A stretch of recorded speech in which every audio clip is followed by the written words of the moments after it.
listat e partive politike pat befasi brenda tyre ose jo? Po, shqeqa, tash këto që janë listat e subjekteve politike që janë bërë publike mbron, pasi që ka qenë edhe afati ligjor, janë gjitha pothuajse me ndonjë përjashtim të vogël të njohura edhe për ne, edhe për opinionin publik.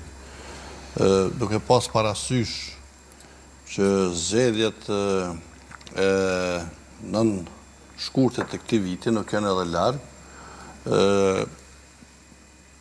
në pamundësi të kohës për shkak periudhës së shkurt kohore, edhe subjektet politike... E prishme pra të shkohet me emra të njëjtë, parafërsisht. Nuk e kam pas shumë mundësinë që të bëjnë, domethënë, një hapje reale në kuptimin e asaj që me përfshi njerëz të cilët kanë qenë jashtë antarësisë së tyre ose persona të cilët kanë qenë më parë aktiv në skenën politike apo respektivisht në subjektet përkatëse.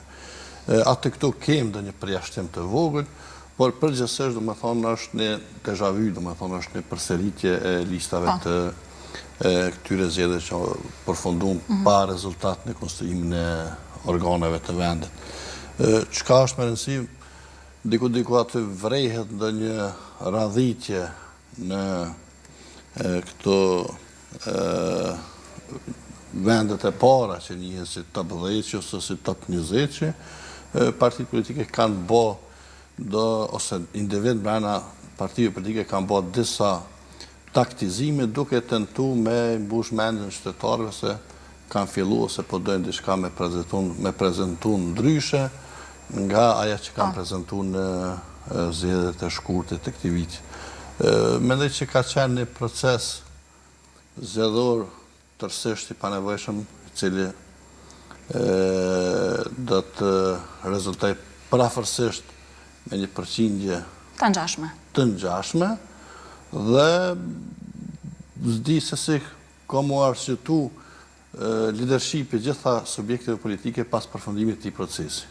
Qartë, zoti Shkodra, me që e kemi tani më në dali edhe listën me emrat e kandidatëve për deputet nga Lëvizja Vetëvendosje, 10 e parë të vetëvendosjes, pra është Albin Kurti, Glau Konjufca, Donika Gërvalla, Avni Dehari, Albolina Haxhiu, Hekuran Murati, Xhelal Sveçla, Mimoza Kusari Lila, Hajrullah Çeku, Shipe, Mehmeti Selime.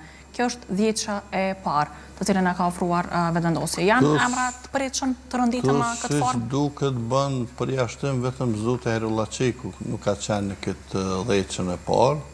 Nëse s'gaboj në të kaluar ka qenë në numër 11. Gjithë të tjerë janë domosdoshmë një përsëritje e listës së kaluar. Zoti Kurti e ka pasit rrugës që të ketë këtë skuadër në tërësi, domethënë.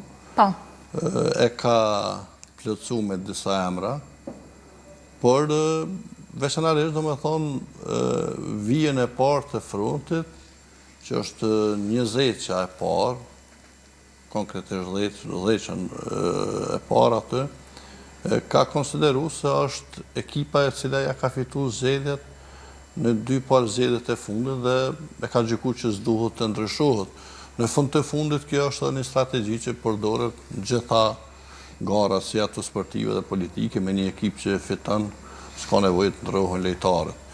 Çka unë mendoj që ka disa mosvlerësime ose renditje jo shumë të duhura, janë disa figura të cilat kanë marrë më shumë vota se sa që janë vlerësuar në radhitjen ku janë vendosur emrat e tyre. Ka do specifikonit?